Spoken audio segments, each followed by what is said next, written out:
And welcome back to the Masters of Modern podcast. I'm your host, Alex Kessler, here with my co-host, Ben the Boss Bateman. What up? What would I have ever done if Schmodown had never come into my life? You'd never have called me the boss. That never would have happened. Ben Junior Bateman, or Ben the face Bateman. Yeah, people. I feel like it's funny as my character, but also extremely douchey. So it's the further. I think that is why we bring it up. I think that's why we bring it up here on the podcast. For those who don't know, welcome to the Masters of Modern. We are a podcast that focuses on magic across all things through a modern lens. But and there's a lot of news that happened last week. Plus, we're in the middle of Baldur Gate's preview, so we're going to touch upon a few things involving partner and commander today, but as well as looking at some of the news that's coming out. It's going to be a little commander heavy episode, but we promise that if you are a modern fan, you will enjoy what's going on. Plus, it's just, it's the podcast, same time, same channel. But big shout out first off to sponsors. First off, if you're here from Channel Fireball, thank you, welcome. Please hit that subscribe and follow button on YouTube. But also, if you are just any listener, if you're looking to buy Magic cards, if you're looking to preview or pre-order any of the cards we mentioned today, you can use the code below for the link for Channel Fireball, or the code the MMcast, and checking out Channel Fireball to buy cards, and it helps the podcast a great deal. Plus, it they have a really awesome store. It's kind of they've reinvigorated what the whole shopping experience on Channel Fireball is like. It's totally different than it used to be, and I definitely recommend checking it out if you haven't. And then, while you're there, pick up some Ultra Pro products, who is also sponsoring this stream, and in fact is sponsoring today's trivia question, the Ultra Pro Trivia Minute. Here we go, Mr. Ben. For those who are joining, the way this works is you hit that like and subscribe button if you get the trivia wrong. If you get it right, that's, you're good on you. We appreciate you. But if you get it wrong, you're just going to have that like. So basically, I'm going to ask a question. Ben's going to hem and haw as he tries and figures out what the answer to that question is. And he is going to then answer it. And in that meantime, you're all going to have to comment what your answer is in the comments. And if you get it right, you win. If you get it wrong, you're gonna have that like and subscribe button. So Ben, yes, there have been many a mechanic previewed in commander sets that do things. There's partner, there's experience counters. But this ability is generally considered the biggest mistake made in a commander product, and was originally added with the second commander set on a card Alluro. He didn't have the ability, but basically it is a ability that affects the game from the command zone. It is a keyworded ability that affects the game from the command zone. So these different cards will have this ability, and while they're in the command zone, they affect the board in different ways. Anala copies has wizard battle enter the battlefield effects get doubled. Markov has 1/1 vampire tokens get added to play, etc. What is that ability called? Oh, the ability that is on the cards that affect the board while they're in the command zone. Correct. Oh, I don't think I recall. I don't think you're going into deep command zone lore on me. I mean, this is like, you guys understand, this is like me punching with one hand tied behind my back. Alex is like, this is a fair fight. Famously one of the most powerful commanders. I mean, Edgar Markov is like a $100+ card. This is also the set for reference that Kess was originally printed in. She was if I was going to give you face card. If I was going to give you like a comp of what this exchange is like, it would be like if I was like, hey, Alex, I'm going to give you a piece of pretty gettable movie trivia. And you're going to be like, okay. And I'll be like, in the Oscar nominee, and you'd be like, okay, yeah, never mind. No, give me that. Yeah, that is a good example, because I would probably be able to try and get that question correct. You're asking me for the keyword ability that's on these cards that when they're in the command zone, something happens. Like, it's like you get a token, whenever a vampire enters the battlefield, get a 1/1 vampire token. The dragon one lets you search for another dragon. I believe there's a dragon. There's the dragon tribal, the wizard tribal, vampire tribal, and one other one. Is it a 2-word thing or a 1-word thing? Is one word. Yeah. I don't even have a guess on this. Is it I will let you pass if you can even name the last tribes that were included. No, this is wizard, vampire, and dragon. Wizard, vampire, dragon. This can be red, blue, black. So then white. Vampire dragon. Let's go There's with one more. It's one more. It was during the era when there were only four commander products. Let's go with angel. No, it was cat. Cat. So it was the Dragon, which and the ability for that. Now we're going to give it is Eminence. Eminence. If you give me multiple choice on that one, I don't know if I get it. Maybe. So the Dragon, which as long as the Dragon is in the command zone or in the battlefield, other dragon spells you cost one less. Edgar Markov makes 1/1 vampire creature tokens. Inala, if you pay 1, you can create a token of any wizard that you cast as it enters the battlefield that you exile at the end of that turn. Arabo, Roar of the World, is at the beginning of combat on your turn. It gives a cat you control +3/+3 until end of turn, and those are the four. And it is great. And Oloro gains you a life every upkeep, I believe. Okay. But so those are relatively all considered mistakes, and that's the mechanic. So we're gonna talk a little bit about that today. But at the time of recording this episode, Baldur's Gate previews have not started. There were things leaked, so we're going to be able to talk about one of the key mechanics, and it's going to be a greater conversation. But before that, we're going to talk about some of the other things that were previewed. And the first one is we got a pseudo schedule for the rest of the year. And so far we know Dominaria United and the Brothers War, but we now know the code names for the rest of the 2022-2023 release schedule. And that is this winter's lacrosse set. We then have Marathon and Marathon Epilogue. So it looks like we're going to get a double set. And then that will be followed by this next summer's Netball. All right. We don't know what that is. And then we have the end of the year, the fall set for next year, which is Off-Roading. Now, for those who don't know, Wizards of the Coast creates off-the-wall code names for the set so that people can refer to something and people know what they're talking about without them having official names or whatever for that product. And so these are the like fake names. They used to, when they were blocks, have like 3-part series. So you would like I think like Louie, Dewey, and Huey was one, and then there was like Duck, Dodge, Roll, or something. You know, they're normally always, like things. Yeah, they've always been Snap, Crackle, Pop. Like whatever 3-word combo you can come up with is always. So obviously there's not a lot of information here. The big one is that regular set plus epilogue, and now we're going to get into lore things. This is a morning of Ben things that Ben doesn't know about. But you do know that for the last few sets, Phyrexians have been showing up, right? You know, Urabrask was in the last set. You know, before that, there was Jin-Gitaxias, and Bornaclux was last year. So we're obviously building. And that's how we had Tameo Complete. Is because Tameo Complete was included in Kamigawa. So we're going to see more completed Planeswalkers. And we do know that likely Dominaria United is the next big story moment within this, right? That the Phyrexians are probably going to do some type of reason for Dominaria to unite amongst themselves to fight off that Phyrexian invasion. Either they invade or whatever. So likely we see a Sheoldred or an Elishnorn in the next set. Okay. And then the Brothers War, which is a prequel series, a lot of people are theorizing either there'll be some time travel shenanigans where main characters go back in time to get some weapon to defeat the Phyrexians, or it'll just be we needed to establish a weapon that can defeat Phyrexia. Let's flash back to the Brothers War where that weapon was developed, right? Either it's going to like Chekhov's gun, a weapon to defeat the Phyrexians, or it's going to be a time travel heist. I prefer time travel heist. I was going to say, if I had to describe things that sound good to you in a Magic story, a time travel heist sounds like. I know we're both big fans of Avengers Endgame. It's one of my favorite blocks, and it's because there's a time travel heist. And then it sounds like we're probably going to do a break. We're going to come back. Who knows what lacrosse is? And then we get Marathon and Marathon Epilogue. And I think, and it feels a little quick, and I want to know what your vibe is on this. I think this is New Phyrexia, and I think it is like the War of New Phyrexia, and then Mirrored and Restored, or something along those lines. Now, a lot of people on the internet think this is too quick. Like they want this Phyrexian story to last. If this was the next Infinity Saga, it's only been 3 years really since the last one. So maybe 4 years by the time this comes out. Is that too soon? Or is this the Amonkhet of this set? That's the other theory, where like in the story, Amonkhet was the big Nicol Bolas showed his face and then kicked the crap out of our main characters. And is this going to be like New Phyrexia and then the Gatewatch destroyed epilogue? What are your thoughts, Ben? I'm just wondering if they're going to bring back Phyrexian mana.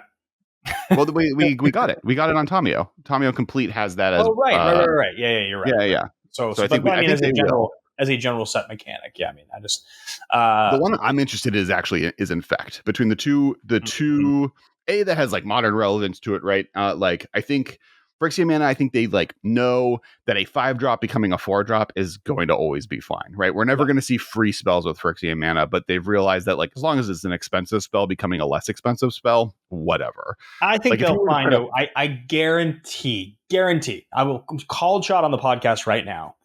They will play with the idea of a free spell. It won't be Gitaxian Probe where you can pay 2 life to draw a card. It'll be a version of that that's like, if you meet this condition, you can pay 2 life rather than pay. Like, that's what it's going to be. It'll be like, if you beat this difficult condition, you can use this spell like a Gitaxian Probe, but only if it's the first time you've paid life this turn or something, where you can't do it more than once. You won't be able to play multiple Gitaxian Probes. Like, there'll be some restriction that will make the card cool.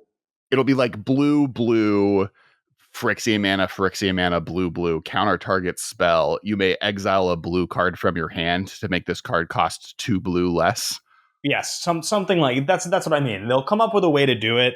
They'll push it because they always do. Because the thing about it is, this is always what makes me laugh when people talk about cards being too powerful, is that cards are too powerful because they're trying to push the cards to make us want to play them, to keep them exciting, always. And anytime anything ever has been famous, whether it's Delve or Dredge or Phyrexian mana, the most powerful broken ones that break Magic open are the ones they try to figure out ways to go back to. It's just hard to do. It's difficult to do for them. If they push it too much, it's not fun. So that's why you get weird variations on things like that, I think.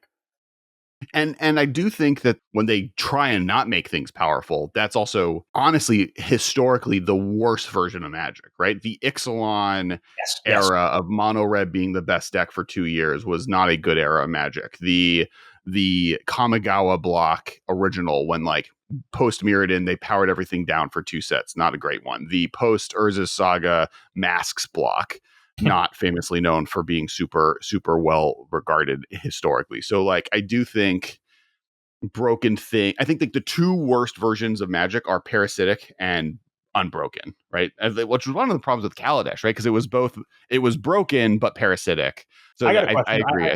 I got to interrupt you here for a second, because now I just thought of something. You threw at me a trivia question that was very difficult for me, because in terms of that type of stuff, it's just not my double trivia. Or people gonna have to like and subscribe though if they get it wrong.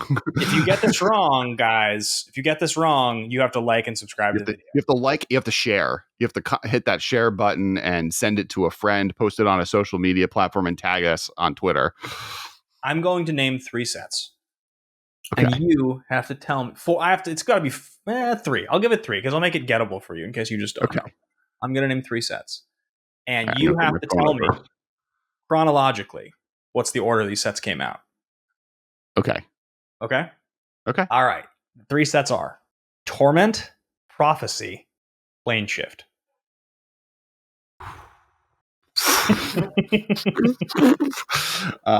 Torment, Prophecy, Plane Shift. And while you're listening to this, guys, and you're thinking about it, you put your comments below, and you can use the hashtag Alex is bad at trivia. And I'm kidding. You just comment below if you know the answer, and if you get it wrong, if you're wrong, you got to like and subscribe. No, you have to share it. We already played the like and subscribe game. We're escalating share this. Version? Okay. Yeah, this is a share on Twitter, and tag us and follow us. And I'm at Kess Wiley. Ben is at Ben Bateman Media. I believe that Prophecy came first, followed by Prophecy's first, Torment, Plane Shift. Oh, you're close. Prophecy is Prophecy, Plane Shift, Torment. Yes, Prophecy is the 3rd set in. It's not Plane Shift, is it? It's Planar Chaos. No, that's later. Oh, Planar Chaos. Yeah, that's okay. Yeah. Prophecy's the 3rd set from Masks block, and then Plane Shift is the second. That I knew. Set. Like I was pretty confident that neither of the 2 sets you named came before Urza's Saga, and I knew Prophecy was in Masks block. So Prophecy is the 3rd in the Masks block, and then you have Plane Shift is the 2nd set in the Invasion block, which comes right after. And then, so Invasion is like a black hole in my brain. I understand Mask block because it's relevant to what happens with Urza, and I understand Torment because Torment's part of the like weighted weirdly black and blue and red and white cards. Where like that's right, Odyssey. It's part of Odyssey. That's Odyssey. Judgment Torment, I believe. That's my black hole. So like I literally anything before modern and after Urza's Saga, I basically don't know anything about. My like extent is like if part. There's a reason I chose these sets. Yep. Nope, that's fair. There's my black hole. All right. Well, if you got it wrong, everybody, if you got it right, congratulations. If you got it wrong, you gotta like, subscribe, share, all the things social content creators want. But so returning to Phyrexia, is Phyrexian mana the thing you're most excited by? Is there any other mechanics? Living weapon, Infect. I think like Infect's the weird one, right? Because Infect is like I would say Phyrexian mana and Infect are the most inherently Phyrexian mechanics of their mechanic suite, right? Yeah, I think you named the two. They're really the most interesting. I think probably if you're going to go back to Scars of Mirrodin block cards that were significant in that block, we've already gotten a lot of Tezzerets, so I don't actually think like any kind of anything with Tezzeret. And I know story wise, maybe that doesn't make sense, but that doesn't get me that excited because we've had so many of them. I do think I think he's going to be there. I think he's a main character of the story, but fair. Yeah, I mean, if they gave us, I've never liked a Tezzeret really. I think as much as 4-mana Tezzeret, even though the later ones are better. Like the 6-mana one's insanely good. They've never been able to get me with the same energy as that first one that I liked so much. But I will say, when you talk about riffing on cards, because they like to do that, there's two things that stand out. One of them would be a version of Koth that is actually awesome beyond what we got, because Koth's a great card. It's just like really unexplored. And the other one would be a riff on Wormcoil Engine, because we haven't really gotten a proper throwback version. And they do stuff like that a lot. That's one of the most iconic cards ever at this point. Wormcoil Engine, I would say. It's like a top 50 most iconic Magic cards, probably. So I do think there would be... 100, yeah. Yeah, I think it's as an argument. I mean, it's referred to commonly as the 6th Titan, right? Like that's pretty notable. So I do think there would be a cool... Other than Primeval Titan, I wouldn't include any Titans on the most iconic. Maybe Sun Titan, and even then, no. Yeah, continue your statement. You're such an argumentative little... Yeah, I don't think any of the other Titans other than Primetime are... I mean, Primetime's a definite top 50 iconic Magic card.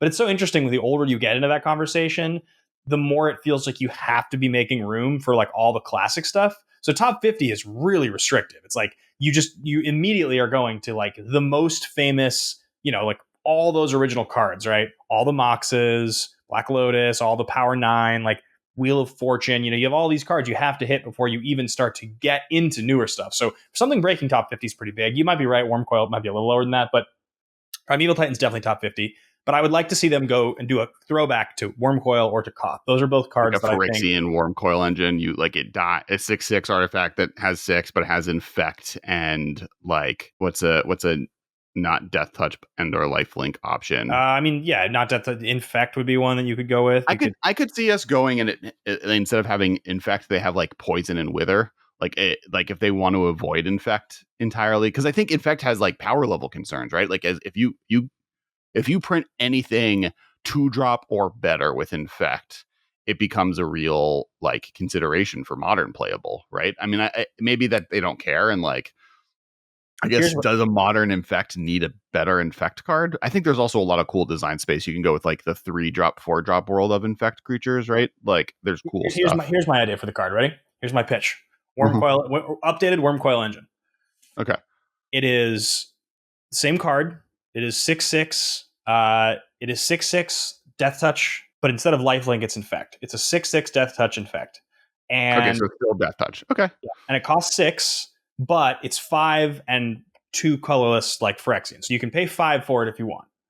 And when it dies, here's the kicker. I just came up with this.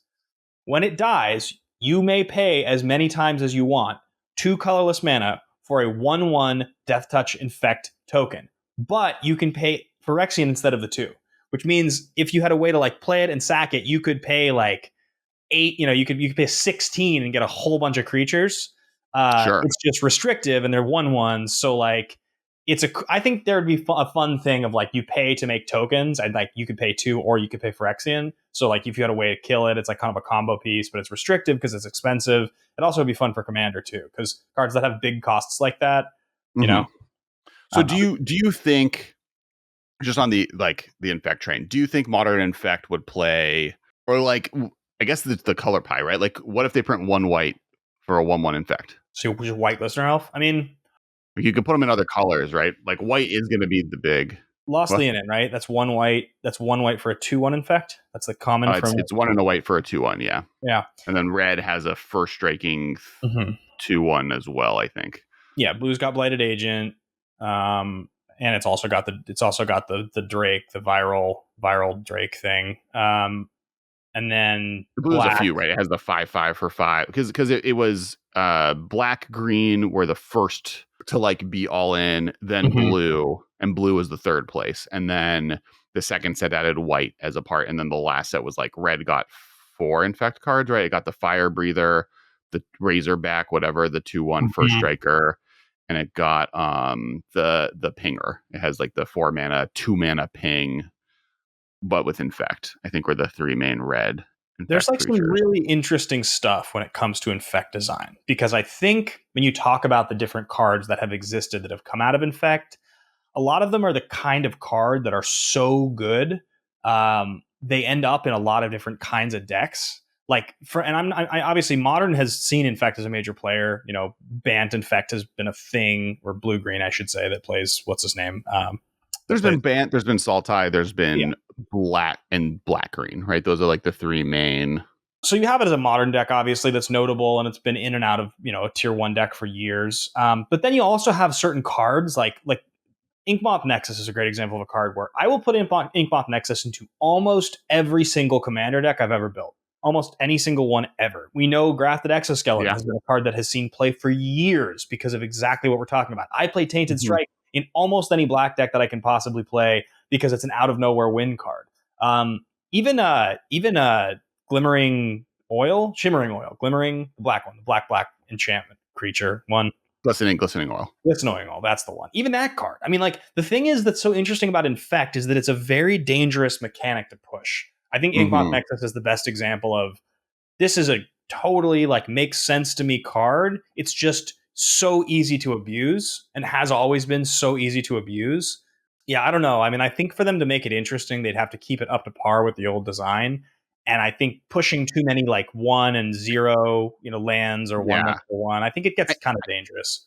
I think the way you play with it is you make it a control card now instead of an aggro card, right? Like Infect in Scars of Mirrodin block was about the Phyrexians attacking, right? So it was about making how being aggressive and making a 1/1 that you pump. I think you could do an Infect strategy that's much more of a like I'm now trying to control the board, right? Like every turn put a -1/-1 counter on all creatures, or fight cards that do, or like creatures that can fight as a triggered ability, or like removal spells that have Infect, like a 3 mana lightning bolt but with Infect, or a 2 mana shock with Infect. I think sounds really cool. Like I think there's cool ways to play with it, and like showing that all of the different colors have been more incorporated into the process, because there's a lot of red space, right, that wasn't really, and white space specifically, that we haven't really seen that takes advantage of Infect. So I think there's cool places to go, and it's going to be interesting to see what they do. And like there could be like, it could be a 0/1 for 1, right? Like a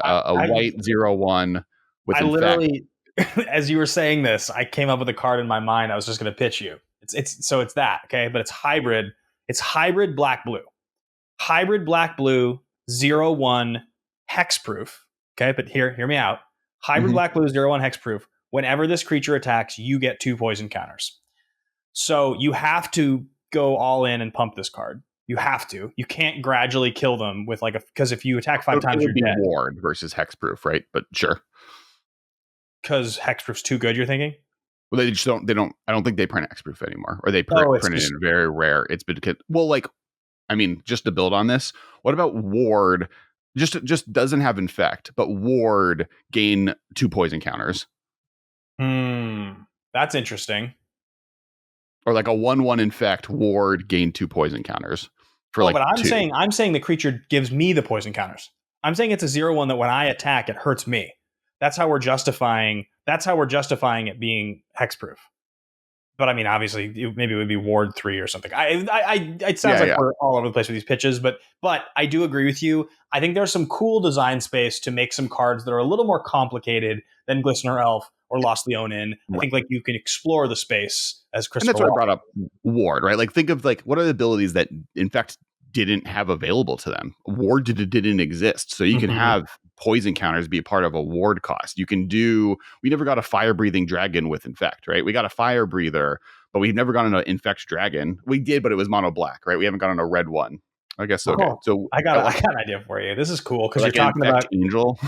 You're talking about interesting stuff that didn't exist. At the time that Infect was printed, they had abandoned protection. It was not a thing anymore. And obviously the way that you make Infect creatures good is by targeting them with instants and sorceries. What if you had an Infect creature that was protection from instants and sorceries? Unblockable protection from instants and sorceries. You can't pump it, but I don't think making it unblockable is like, I don't like it can't be better than the ones that exist. That would be problematic. It has to be different. So to pump it, you have to like throw auras on it. You have to give you can't hit it. Yeah, sure, it's okay. protection from instants and I don't sorceries, think it right? needs to be unblockable though. I think a 2-mana 1/1 Infect with protection from instants and sorceries is good enough. Yeah, maybe. If it costs that's 2, that's the interesting card. If you give it like, you don't need to attach. This isn't like a make your own mat. Like, you don't want to add like 18 abilities to something. All right. Can you tell Future Sight's my favorite set of all time, guys? So all right. So that's that. And then we're going to another set. So we'll see where we go. I'm excited to see. I think my personal belief is I think it's going to be a false defeat. You mentioned Tezzeret. So my shot call here is that we're going to return to Phyrexia, and the main characters, through a lot of loss, are going to defeat the Praetors. They're going to kill all 5 Praetors, or maybe not Urbat, but they're going to defeat the Praetors. But through that process, Tezzeret becomes the new Yawgmoth. He becomes the new god of machines, father of machines. And then the next story with the Phyrexians is defeating Tezzeret, and that's the next wave. Because they're definitely setting him to be a manipulator. If you know Final Fantasy VI, Kefka is this character. Often in Final Fantasy games, there's like the main minion of the bad guys that you're dealing with, but he's the minion. So you're just like, oh, this guy is not a big deal. I'm trying to defeat the big god king behind him, whatever. And then at like the 2/3 of the way through the story mark, the minion is the one that defeats the guy and like usurps their power, right? Got it. I think that's going to be, I think that's what we're getting. I think we're seeing one of those. Kefka. Good old Kefka. Sometimes I feel like a fake nerd. Sometimes I feel like my nerd card, like my nerd cred gets like, I have to like admit, you know what I mean? That I've got. He's like a mustache twirling clown, but then becomes like. Are you referring to me, or are you referring to the character? I'm gonna let the audience decide.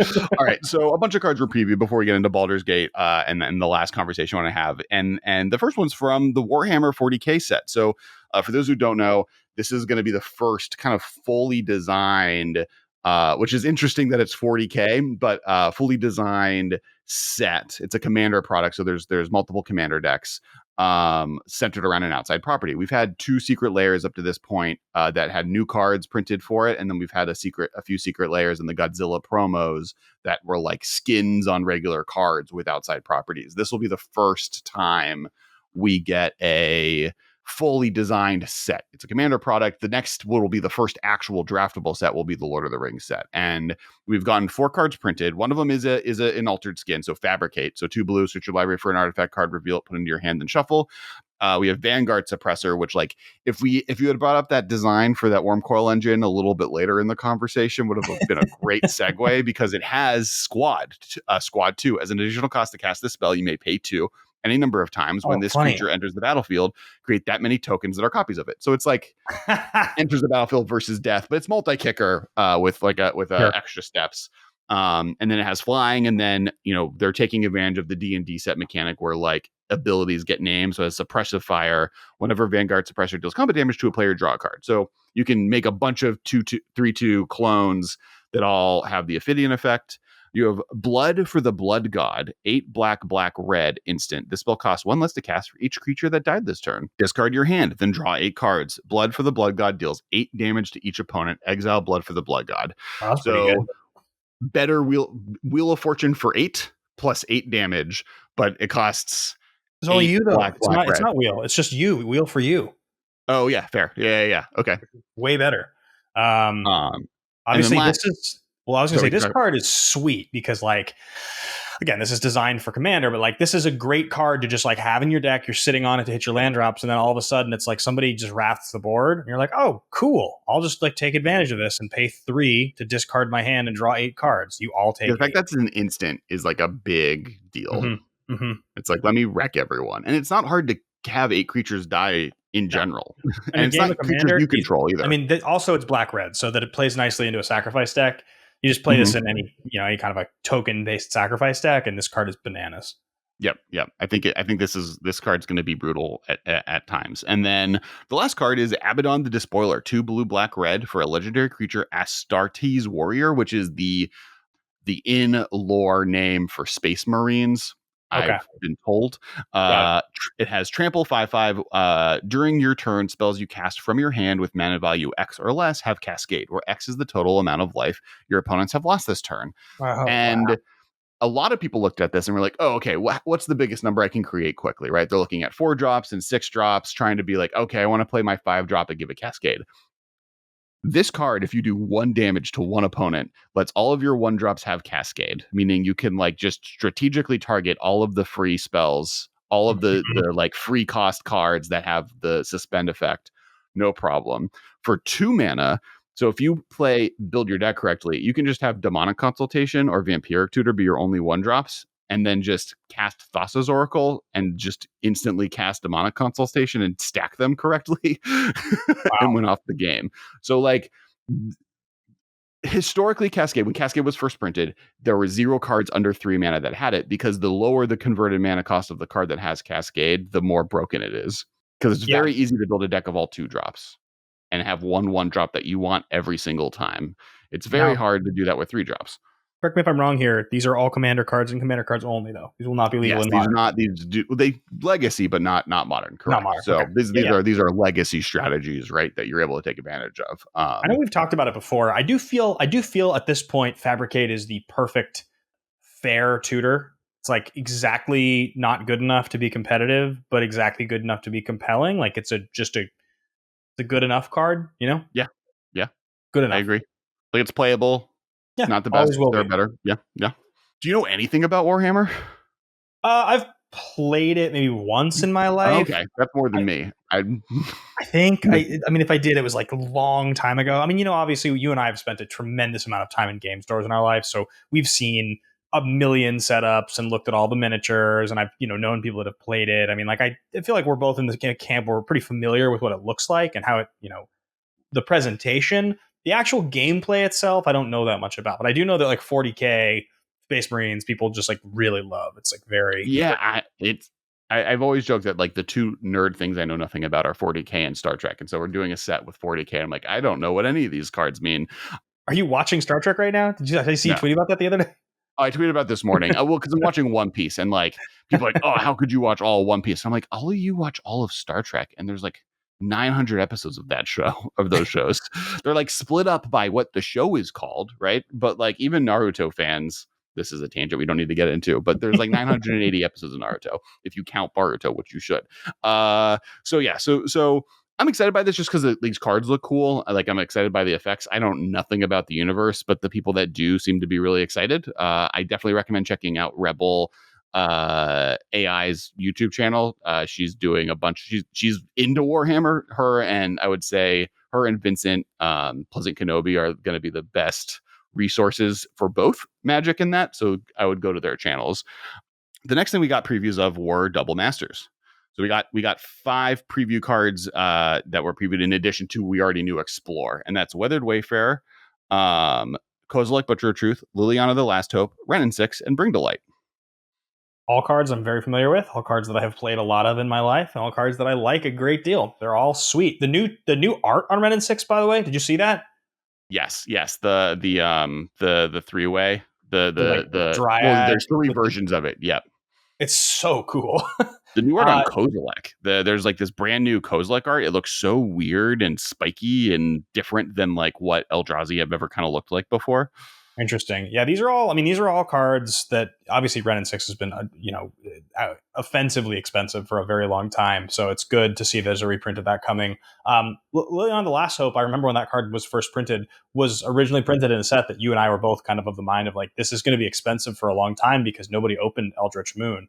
And it was true. The card was expensive for a very long time. Kozilek, all of the OG Eldrazi always have a certain amount of, financial cachet. So I think Wayfarer is a card that has been $80 right now. So yeah, for sure.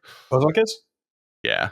Wow. Yeah, Weather Wayfarer is a card that has I always try to play that card. I love that card. But it's exactly the kind of utility card that ends up just creeping up in price over the years. Unsurprising. Yeah. And well, what's cool is that like of these 5 cards, like this is the next Modern Masters, right? That's what kind of Double Masters has become. They've realized that like they can charge more for these sets, but then you get 2 rares per pack, which means you have a double chance of hitting a Ren and 6, which is $100. And there'll be and we'll see stuff like I think it's already confirmed that Zero Mana Vault is going to be, or Mana Crypt is in the set, and okay. So there's like going to be really dope stuff here, and this is like exactly what we need, right? We need reprints of some of these Modern Horizons cards that there's no way to get them otherwise. I think it's going to be sad because I doubt we're going to get much of Modern Horizons 2 printed in this, so we're not going to get Ragavons or Elementals, and the Elementals specifically I think need reprints ASAP. Ragavon is obviously expensive as well, but I think like he by himself is less ubiquitous than the others, so all 6 of them should be reprinted soon, or as soon as they possibly can. But I do think that the Bring to Light art is really gorgeous. I'm excited that for just like another good reprint set to get more cards out there. There's a reason Tarmogoyf eventually got to $20, and it's through multiple printings and sets like this, and that's what stuff like Ren and 6 needs. Wow, yeah, the elementals are so expensive. Mm-hmm. Good lord. Well, not all that bad. Wow, endurance is $50, huh? Look at that.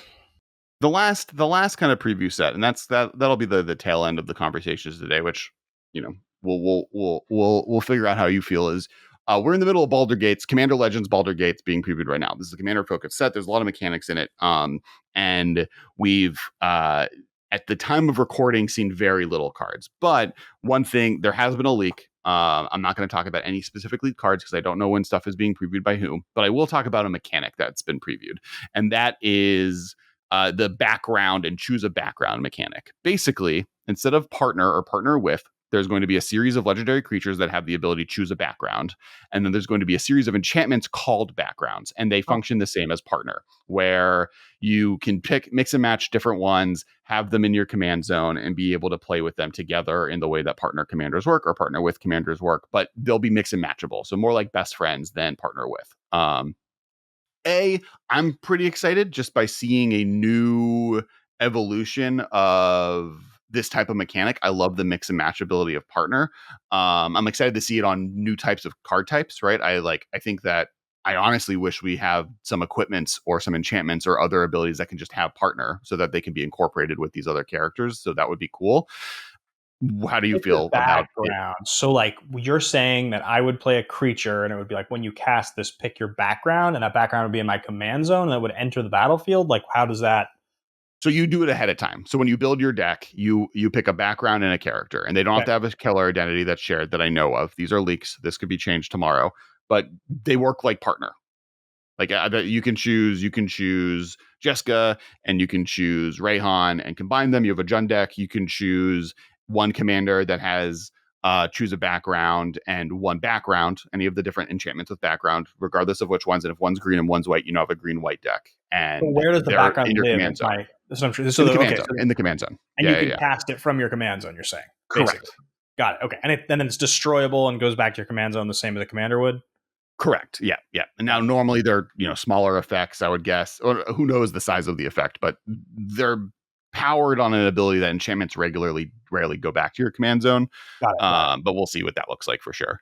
Okay. That's interesting. I mean, yeah, it's I think that like playing with that mechanic makes sense to me because the mechanic of partner has been a fun mechanic. Like I haven't had any issue with it. So more customizability, more sort of mix and match type of stuff, that it's having a non-creature in your command zone, which I think is fine. I think it's the same reason that having a planeswalker as your commander has always, for me, been okay. I know it's a contentious topic. But. So how do you feel about partner in general? Like, do you think that, so like I think there's a conflict in the thought on partner. And I think Wizards of the Coast has even said that in the future, they're expecting to print more cards that are limited partner. So like Best Friends, which was the Stranger Things mechanic, where it's partner, but only for these 8 cards, versus printing more partner cards that then can be incorporated with all of those other partner cards that have come before it. I'm totally into regular partner. I enjoy it a lot. I thought Commander Legends, like I've got my Boros deck that incorporates those 2 commanders. I think it's really fun. I think the thing that I like so much about partner is the repetitive nature of playing a low CMC commander. As fun as it is, it does end up initiating a very similar game strategy every game. And so it's the strategy that I like. But when you have 2, so let's say a low CMC one and a high CMC one, or 2 high CMC one, whatever it is, it just means that your game is going to play out a little bit differently. Your game is not always going to represent or resemble the same game, because there are 2 functional moving pieces that you want to have both in play in some way, in theory. I have been a fan of it. Overall, Commander Legends, I think, was a pretty big success of a set. I do think it's hilarious that the 2 big money cards originally from that set, one of them is banned everywhere, and the other one ended up not mattering at all because it was printed during Spell Table Magic, and like nobody wanted to play it. Well, Jeweled Lotus is still like $100, but the other, I guess that's the Opposition Agent and Hull Breacher. Opposition Agent is hilarious to me because that card was so exciting when it was printed, but like it came out in a time where like no one was playing in-person Commander, so just none of us wanted to bother. Yeah, you couldn't really play. It's so hard to play it on Spell Table. I also think it's not as good as people thought it was. Like it punishes. It's good in like CDH levels, right? If people are tutoring a lot, it's great. But like, it's Aven Mind Sensor plus. It's better than Aven Mind Sensor, but it's not that much better. And it's like not an Aven Mind Sensor is a good card in Commander, but it's not like a evergreen staple that every white deck needs to play. And I think it was fine. But yeah, the thing that's interesting with me with this type of mechanic and partner in general is I think people read partner wrong. And I think Wizards is reading it wrong. I think that like there was a read with the first set. The first 15 came out, and it was a mechanic that was very, very, very cool. It is maybe my favorite mechanic printed in a Commander product of all time. But because it was 15 gold cards in a set intended to let you play 4-color decks, that all of the cards are relatively non-synergistic. There's like small synergies within the ones that were in the same decks, but really it's mostly just like cards that are good that you can mix and match. You ended up with a lot of just like gold 3 or 4 color good stuff decks that these are just like the most powerful things you could be playing. And that had really bad vibes, right? And some of them were maybe overpowered. Like there's an argument that some of them were above the power level line, but not even just an argument. That's true on Thrasios for sure. But that created a bad vibe for partner. Then they printed partner with, everyone likes partner with. Then they printed Commander Legends though, and they incorporated all of these monocolored legends. And now there's actually interesting mixing and matching. Right now you have the ability to create really cool 2-color decks or really cool 3-color decks. You have all these different characters that have different abilities. So you actually do get to synergize together in ways that's fascinating, instead of just like, here's my 3 good commanders. It's like, no, I have a 7-drop artifact sacrifice giant with a 0-drop creature that I get to sacrifice and do something cool in mono red, or I get to sacrifice artifacts with Silas Wren and a Grixis artifact deck. So there's like a much more cooler builder. And I think in that world, the more partner cards, the better. And I'm worried that if they're just going to keep coming out with interconnected insular partner with variants, Best Friends, you're going to have more of the problem world, more of the like, these are just 4 cards that are good together because they are, but like it's just a good stuff 4-color pile. Then you're going to have. Where does the concern though come from on Wizards side, where they think this is a good idea? Like, why do you think from a game design standpoint that they think that that's the move? Because for me, like the optionality of Commander Legends was some of the most exciting stuff. There's a lot of partner commanders in the set. I mean, it makes sense that you would play the 2 that I'm playing in that deck. They work well together. But that's not the only 2 that work well together. Yeah, there's really cool stuff you could do. I think part of it is just like a public response to the first one.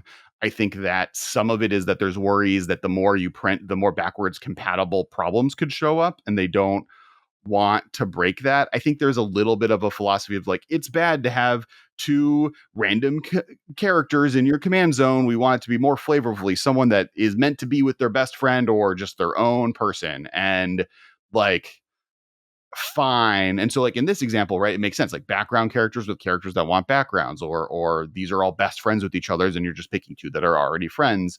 But to me, from a mechanical perspective, you're just going to run into the same problem again and again. We're going to keep hitting our head against the wall. Like what's different here is that you can't have one legendary creature with another legendary creature, right? Like if every background is one color, but then there's some gold legendary creatures, then that's 3 color decks at most, right? You can never get to that 4 color soup problem that the best friends mechanic has. But like I think the freedom of what you said, like you got to create something really cool with the horse and a lizard that are hanging out with each other.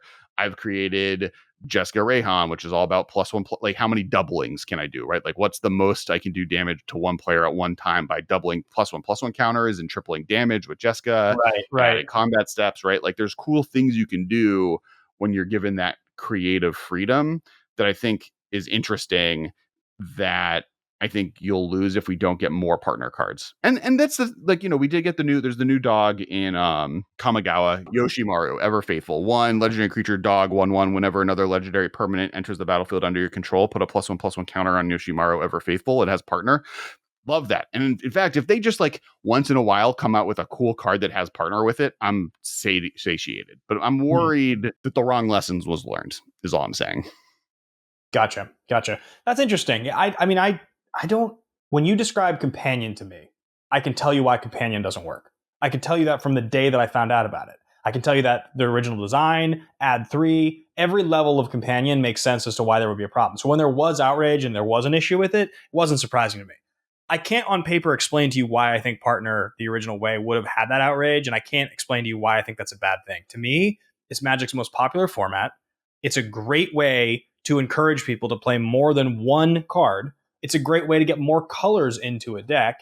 And as long as you're designing commanders that are cool, I just don't see it as an issue. I feel like the other way is like kind of closed-minded design. I don't get it. I'm down to talk about companion for a second. So that's actually one of the things I think would be a cool way to fix this partner problem, is instead of because there's partner with, right? You are partnering with this exact card. What if it was partner if? So this card has partner and can partner with any of the other partner cards if you have every single permanent card in your deck has CMC 2 or less, or if every card in your deck is a different name. No, that's which won't be printed.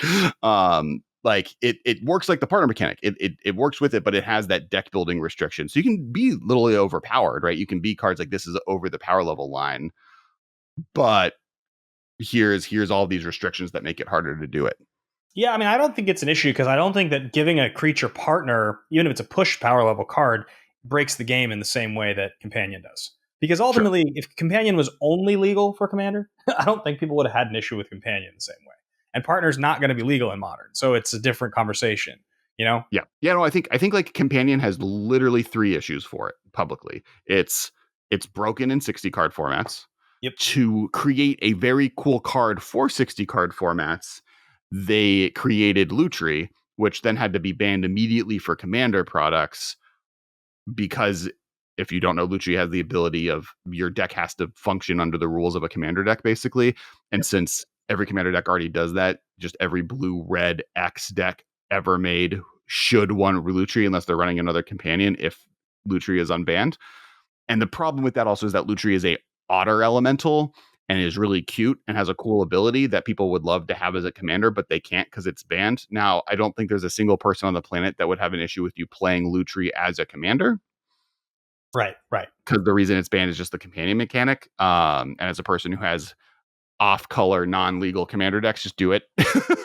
And then the third one, I think, is the like wish card problem. Right, is like, why does Companion get to work in Commander but Learn doesn't? Why does Companion get to work in Commander but Wish cards can't? Yeah, because it's because they're legendary creatures, and there's a command zone that already houses that type of creature. That's why. It doesn't make sense, but from a basic understanding of the game standpoint, it's like this zone is where you put legendary creatures that are not part of your 99. So here's another way to play legendary creatures that are not part of your 99. That's why conceptually it's supposed to work. You're supposed to, but then we're already talking about background. We're talking about other things that are getting introduced here. I think like there is a really interesting conversation here, and guys, I apologize for so much of this about Commander today because obviously we are a modern podcast, but it is an interesting conversation, which is that like, well, it's Commander Legends is previewing a set right now. I think we can talk about Commander for a week.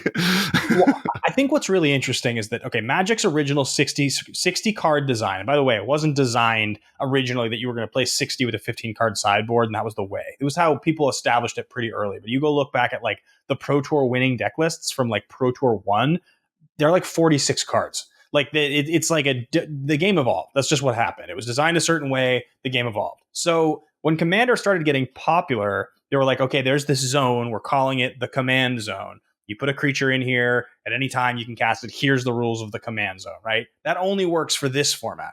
Well, Companion is supposed to essentially be a riff on the command zone for 1v1 play. That's why it was created, right? We agree that it came to be a part of Magic because they wanted to create a situation where you could play like a Commander player, but in a 1v1 format. Now, the reason it doesn't work, and I'm not saying that the command zone as a concept doesn't work for 1v1, because I actually think that's where I'm kind of getting at, is like, and I want to know your thoughts on this, but the reason the Companion doesn't work in 1v1 is because of the math. And the math that I have always talked about when it comes to 1v1 Magic, which is why I like 1v1 Magic so much, gets broken as soon as you go past 2 players. As soon as those stats that are on the card designs get flipped, where that other person can be like, you can't beat 2 of us if you just go balls to the wall, one for one value. You don't have enough firepower because there's 2 of us, twice your lands, twice your cards, twice your interaction.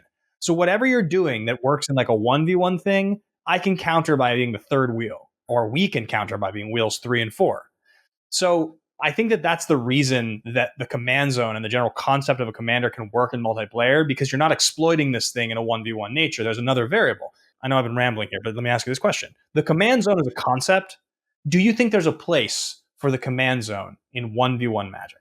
So yeah, you did a lot of things. But first of that, you could do 1v1 Commander. There are 1v1 Commander formats that have been made and are totally fine. Like I think that like you like have to build your deck around this card, and it creates a different versions of reliability. But like if you wanted to make a modern legal card 1v1 singleton with a Commander format, I think that would be a totally fine format. It would need a specific ban list to go along with it. That takes resources, and tournaments would have to happen around it. But I think that format is totally fine and possibly very fun. The problem with Companion being that is not everyone does that. Not every deck has that. And it made a format where if you weren't having a Companion, which means you had to play with exactly 10 cards, 1 of 10, your deck wouldn't work, versus Commander, where there's thousands of legendary creatures in Modern, so that opens that up a lot more. So I don't know if I agree that Companion, your point that Companion brings a power level to decks that Commander decks get away with because it's a 4-player format. So the fact that you get a guaranteed 8th card in your hand every game is mitigated by that multiplayer feature. Fine, I don't disagree with you, but but I don't think it, like, if that has more to do with parity too, right? Like if everyone got if everyone got a Commander, it would be fine. Now, even earlier than that, a point you made. Talking about Magic with you is like litigating. It's not like talking on podcasts with anyone else is totally different. It's hysterical. I don't know what to tell you. I appreciate that you let me talk for like 3 minutes though. I was impressed. Yeah, you went over like 8 things. I wanted to respond. Now I'm forgetting one of the things you said. You said I can go back over my points for you, just to remind you. So the things I talked about were mitigating the 1v1 concept, and I did ask you if a command zone could work in 1v1 play. Which I answered. Okay, got that one down. Yeah, and then I think talking about the functionality of companions and why they're able to work in a multiplayer format, because they were basically created to give us the Commander experience in 1v1 play. That was the intention. Okay, I remember. So I think Companion was designed from this exists in the command zone space. In fact, the command zone exists in 75 card formats. Right now, there's no cards considered that, but that's where emblems live, right? When a Planeswalker ultimate creates an emblem, it lives in the command zone. I think that the creation of companions, though, were a retroactive way for them, and the reason they're in the sideboard was a retroactive way to just make them work in 60 card formats, versus wishes and learn or other things which are based on the sideboard existing. So I think, like, to your point, a legendary creature existing in a board that you have access to in Commander or in any format is a thing that makes sense versus wish cards working in Commander, because that's a thing that like you don't currently have a sideboard. Wishes cards are always meant to kind of function with this sideboard, at least in the modern era of printing those cards. So when people are like, oh, I wish if Companion works, why don't wish cards work? Which to be honest, I think that's a thing you could change. Like, I think that's a easy change to make to Commander that I don't think would do very much. If you just made it so wish cards were legal, I don't think the format becomes super problematic, except maybe in the CDH level. It just becomes like less clean because you have to have like a weird sideboard. How does that work? Is it additional cards? It's cards 101 through 105, or every deck can have up to 5 cards in their sideboard. Yeah, I don't like it. That seems clunky. Why? I mean, most of the time you don't use it unless you're playing with wish cards. You don't need a sideboard, or if you're playing a companion or you're playing with learn cards. That seems. I think the reason for it is for me to do it is because I think Wizards is going to start printing more. Wizards has already started printing more and more wish effects because it's great for best of one, right? As a arena based best of one mechanic, it's very helpful. And if they're going to keep doing that, there's going to be more and more cards that don't work in the most popular format. Mind you, I also think that with Learn, they maybe learned to not do that. And that's where like Alchemy came from, was like, okay, let's just like create alchemy effects for arena that can never exist in Commander and never have to worry about it. Yeah, I mean the whole conversation surrounding alchemy and like the digitization of Magic and how it's going to have different rules starts to really turn the way we understand the game on its head a little bit, because it does mean they're going to be able to try things out that are super convenient in a non-paper format that if they become popular enough, they'll probably find a way to adopt. I kind of think that the future of paper Magic is going to be them exploring more in the 1v1 command zone space. I don't think that companions as they created them are the end. I think that that's the first paper attempt at creating a similar play experience, because I do think what they really ultimately want is somebody who builds their commander deck and goes to the local shop and has fun to look at the other formats they can play and be like, this thing I'm used to that has been so much fun and it's ultimately, gotten my money, like it's gotten me to buy cards. Mm-hmm. I want to go and apply this in another avenue. I want to apply this in another way. I want to pay an entry fee. I want to dignify the Pro Tour. And I want to do that because I understand the value of having a commander. So I think probably Companion is not the right way. I think eventually figuring out some rule or format in 1v1 play that just allows for commanders, like a command zone and commanders, is probably coming at some point, would be my guess. I mean, Brawl essentially is trying that out. Like I think it would be cool. I think like a 1v1 singleton commander led format would be a cool, like Brawl basically. Honestly, Brawl for Standard, if Standard just became Brawl, I would be totally happy about it. We need the ban cards more regularly, because I think that is like Brawl on Arena has had moments where it's broken, right? There's like, oh, I'm playing against Niv Mizzet decks every single game and this is miserable. So you have to be careful of that. And I think Standard, maybe the card pool is too small. But if there was like a Pioneer singleton commander led 1v1 format, that sounds dope. I love like the singleton feature, like Canadian Highlander is awesome, right? So like I would be totally fine with that. I think that would be really cool. I think like Alchemy is really interesting, because I think I agree with you that I think it's a really good resources for Wizard, because they're able to try stuff out and be like, oh, what if this would work? What about this power level? They're able to get on a like rotating basis at a much quicker level, a ton of data on micro decisions on power level and card power and card abilities. Like, yes, there's the weird stuff where this card finds like a 7, like of 7 cards on a list somewhere in the internet, this will get one of them. But it also gets all of the like, oh, but what if Tarmogoyf was didn't have +1 as its toughness? What does that card see play? Oh, okay. So the future, does it dominate Standard if we do that? No. Okay. Well, that means that's a card we can print in the future into paper.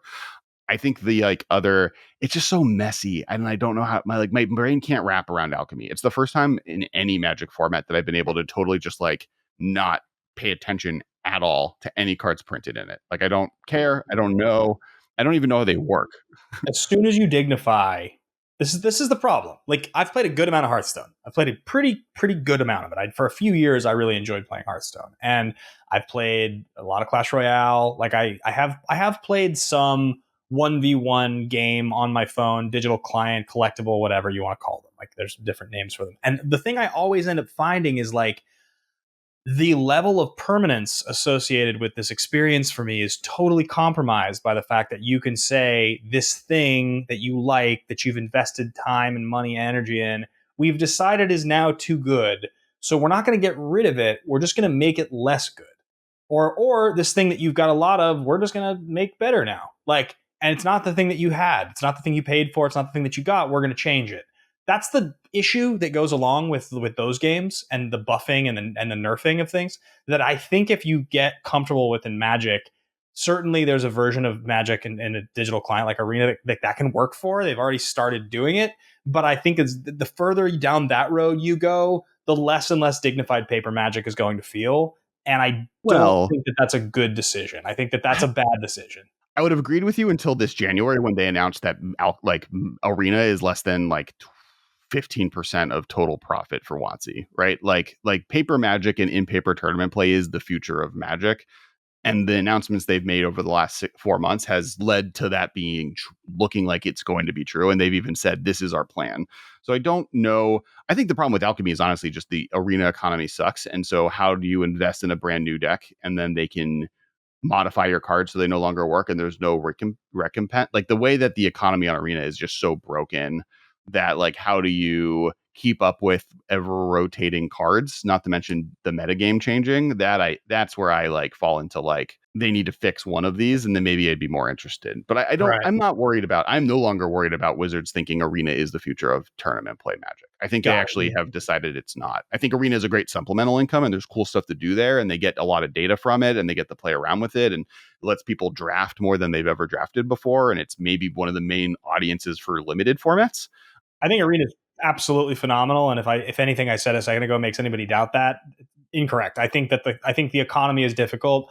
I think the thing that's being implemented with Arena, the thing specifically I'm talking about of the nerfing and buffing cards, of changing cards to see how they feel, that's my thing. I don't want us to start to feel as Magic players like that's normal. I don't want and that's kind of what happened with like Luris. The fact that we've seen it, right? That's like this card was printed, it got very popular, so then we nerfed it, we changed the rules, it's not written on the one that you bought, so now you have to kind of know from another place. Okay, then we printed a version of this, a special release version that has the new rule, and now it's banned. Like, that's such a confusing thing to have happened from the perspective of like changing goalposts. I don't want more of that to become normal. That doesn't feel good. That's not the direction paper Magic should go. My preference in regards to Companion is no longer a mechanic that works in 60 card formats and is like errata it one more time to say like if you have a commander, the rest of it. The word Companion doesn't mean anything. Or just like now Companion is just partner if, right? And that's what I love. Like I love Companions and Commander. Like they are amazing. Partner if is such a cool idea of you get to play with this card in your command zone, but you have to follow these regulations. And there's cool stuff you could do with it too, right? This could be your third. You could literally just be Companion. You could have like Companion Sword, like Sword of Best Friends. And it's like an equipment that like, if your deck is exclusively Merfolk, you get this sword in your command zone if you would like, something along those lines. I think that's cool. And we'll see what the future of it is. Is there a card you want reprinted in either Baldur's Gate or Double Masters more than anything? No, there's not one. I don't really have a good answer for that question. I don't think so. I think most of the cards that I would have said Ren and 6 was pretty high on my list, so I'm glad to see that's getting a reprint. I do agree with you. I think some of the stuff from Horizons 2 would have been nice. Like Ragavan's a big one. Those elementals are big. They see a lot of play. Negation would be cool, right? From a Modern Horizons set. Because if it can only be Modern Horizons 1 or like I think my like pie in the eye dream is Imperial Seal is in Double Masters as a mythic. I want an Imperial Seal reprint so badly. And Dockside Extortionist is in Baldur's Gate. Dockside, because it can be. There are goblins and there are docks and there are treasures. And Dockside's not a card that matters in Modern. It could be not legal in Modern. What? It's not legal in Modern. In Baldur's Gate, that's a Commander Legend set. Double Masters is right. It's not Horizons. It's not Modern. And neither of them. Like Double Masters is going to have a ton of cards for Legacy, right? Like that's not. Neither of them are Modern specific. There will be Modern reprints in it, but Baldur's Gate, that's a multiplayer Commander set. So that's why I want Dockside. Interesting. Well, I'm excited to see what happens with it, man. This was a fun conversation. I feel like we went down the rabbit hole deep on this one. So I mentioned it last week and actually got a really wonderful message from one of you guys who did not know that I had rescheduled the tour from last October that I had to reschedule. I'm going to be playing a series of shows between June and September. I'm calling it a tour. It's more like 10 shows over the course of a few months. The first one is in Columbus, Ohio, June 10th. Then it'll be Denver and Austin late June, New York, Chicago. I'm going all around the country. So check out benbatemantour.com. If you've never checked out my music, I'm on Spotify, iTunes, all of the various places, and continuing to release music. It means a lot to me. I really love performing, and I'm looking forward to seeing you guys on the road. They're all going to be like private show, 10 to 20, 30 people kind of hangout type of deals. So it'd be cool to meet you. benbatemantour.com, and otherwise, that's what I got to say for the day. Make sure to check out our sponsors. We have also Alter Sleeves, Channel Fireball, and Ultra Pro. Use codes the MMcast at all for both Alter Sleeves and Channel Fireball to be able to get us benefits and discounts of some variety, and it helps us out just a lot. And big shout out to our patrons for making sure this podcast happens every week. You get an early view of this show. This week was a little weird because we didn't record till Saturday, partially just to see all the previews, partially because we were traveling, but make sure to check that out, and we'll talk to all of you next week. Thanks so much. Bye. Bye, guys. This has been a production of Time Traveler Media, sending podcasts into the future.